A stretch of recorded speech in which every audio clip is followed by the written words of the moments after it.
Hello?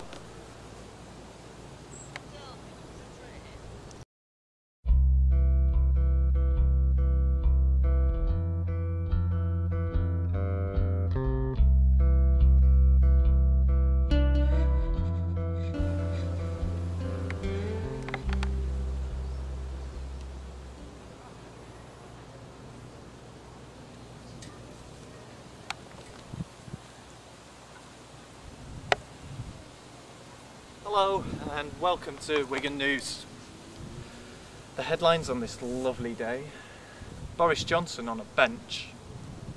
£25 million for a fleet of how many buses? No, for the buses, that's a different matter, and that's a different funding proposition. How many? Let me invite you to speculate how much. No. I invite mayors... you to speculate. In fact, more than speculate.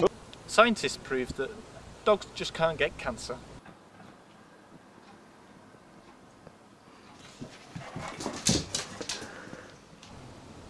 And Appley Bridger runs into a tree.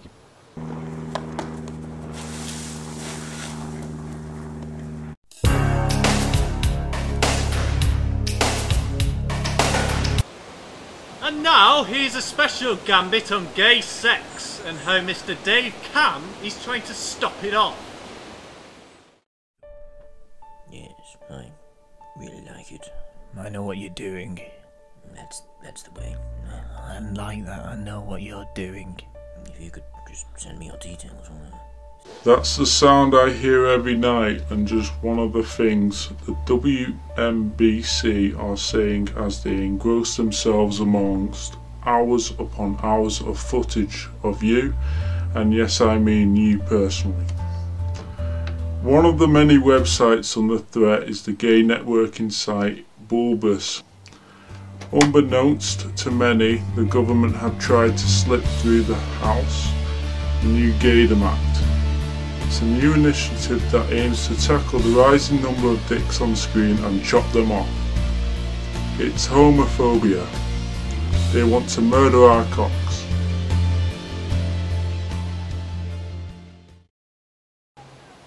By the by, my username is looking for any kind of sex 23.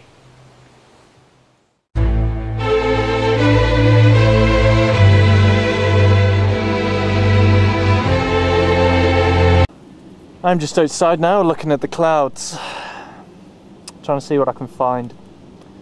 Something I do on most days in Wigan. Really settles me. More on that after the news, which you should enjoy. That cloud right there looks like Martin Luther King shoving a banana up his rectum. More on that after a feature on unemployment.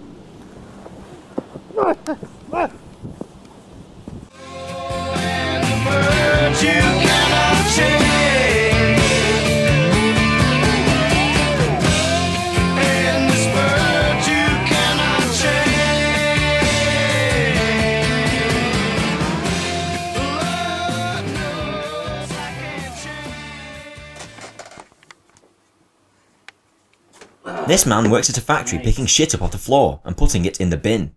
He's employed. This man sits at home all day, gets up when he wants and watches pornography. He's unemployed. Now, of course, unemployment might sound like an extremely attractive option. Sit at home, eating chips. Not a care in the world. Brilliant. But actually, it isn't brilliant. Because nothing in the world beats the feeling of coming home to your castle. 7 smiling children run up to you, "Daddy's home," little sticky fingers all over your hands. They don't care that Daddy stinks of stale shit. Beats the crap out of his wife for not giving him a blowjob. Demanding pint after pint of piss-coloured ale. Because Daddy's home. This man is working class. You can tell because he is wearing a coat in the middle of summer and has a faint aura of failure on his very soul. He works as a kennel builder. He builds kennels for dogs who don't have legs, and he was on Paul O'Grady and was a national hero. He has an Alba television set which doesn't work and an old Xbox. This man is middle class. He is the manager of the kennel building factory and only comes in to patronise the working class people. But secretly, he's angry because he isn't the boss of the whole chain of kennel building factories. He earns £26,000 a year and has an Audi.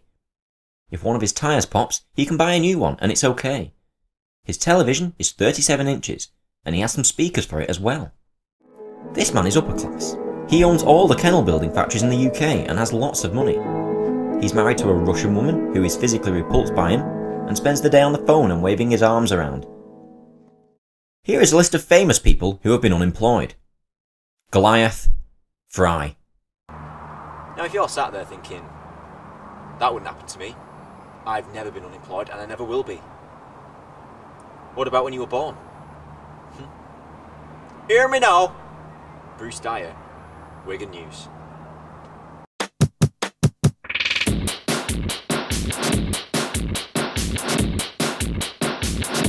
John, I spy a twat. And here another special report into twats. There's a couple of people up there. Hopefully they'll say something any minute. Now, can you say something? Cheese. There we go. Thanks.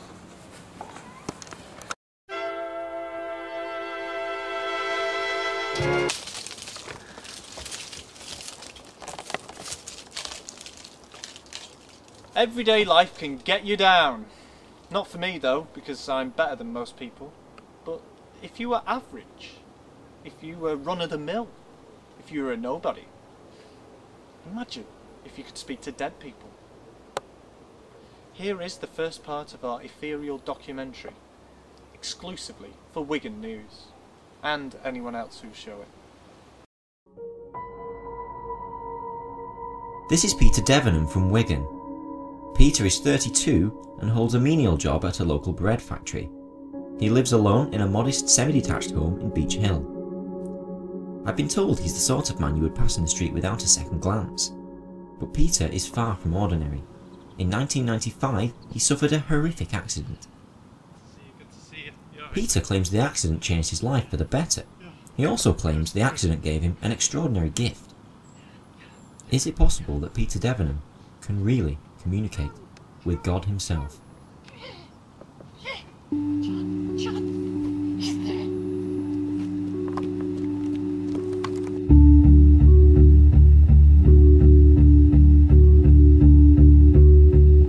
I'd heard a lot about Peter and was very much looking forward to meeting him. However, as a man of science and a man who prides himself on rational thought, I must admit, even I was a little intrigued about the stories I'd been hearing. I went to visit Peter at his home in Wigan. Yeah, follow me. Sorry about this. This is No, not to worry. This is sort of the hallway to what Why didn't we come through the main? This is where I bring you. If you'd let me finish. Sorry. This is what I like to think of this as a hallway to heaven, and then heaven is outside, and heaven is everywhere around us. Yeah. And that's how I like to see. It's sort of a passage. It's a passage. So if you'd like, do you mind if I hold your hand? No. Yes. No. Please no. Okay. No. No. Let's go. Let's go. Are you okay behind? Yeah. Graham? You're alright, Graham. He's fine. Don't worry about him. He's absolutely fine. Now, I know what you're thinking here because this says. Yeah. Power devil. Yeah.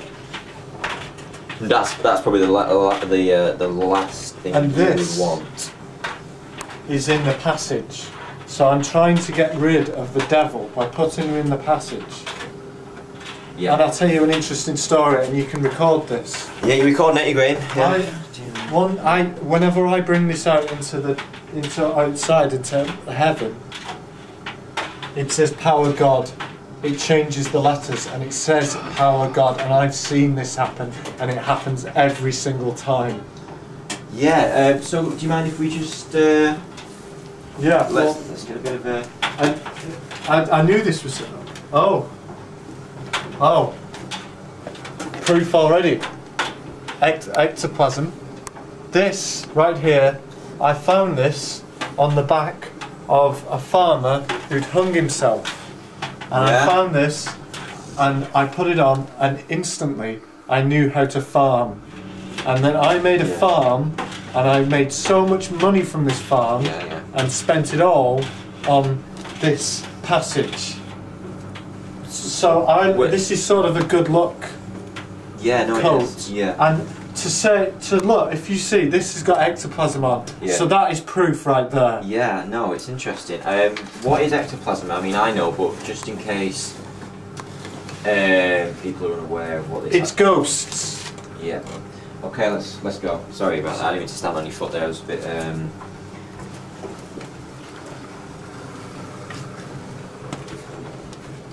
Well, would you like any food? Sorry, are you alright there, Graham? Yeah. Just look a bit. No, to be perfectly honest, I mean, I just want to get down to eggs. No, thank you. This is one of my disciples. Yeah. Could you not get him on camera? No, I'm not too good with dogs. No, I don't want him on camera. Would you like some eggs? No, honestly, I'm on a bit of a diet actually, so food-wise, I'm absolutely fine. I can make you a drink. No, are you all right, Graham? Would you like a drink? No. I'm all right. I'm all right. It's fine. We're all right, actually. So, hang on.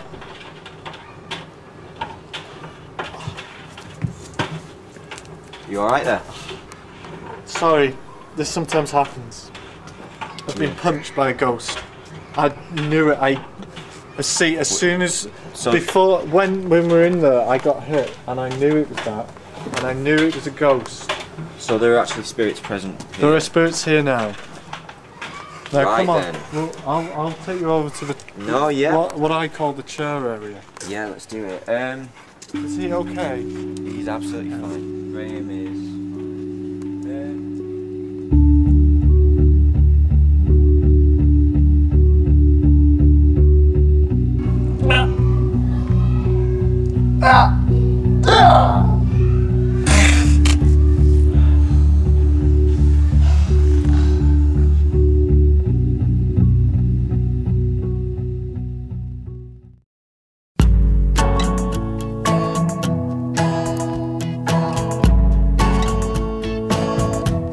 And now we can bring you the weather.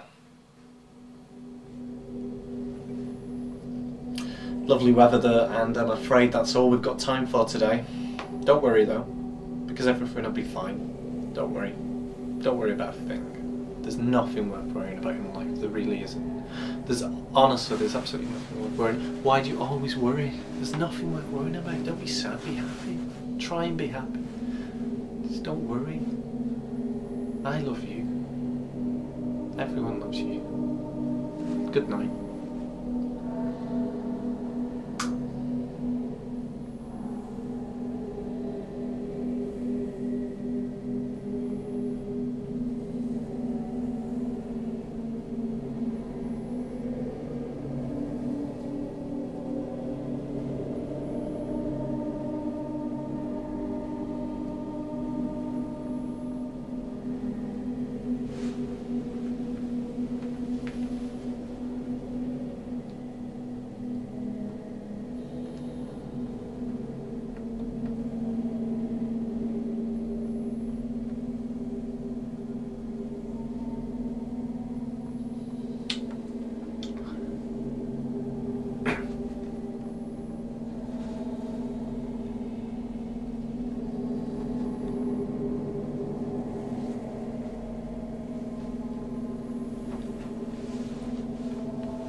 Good job.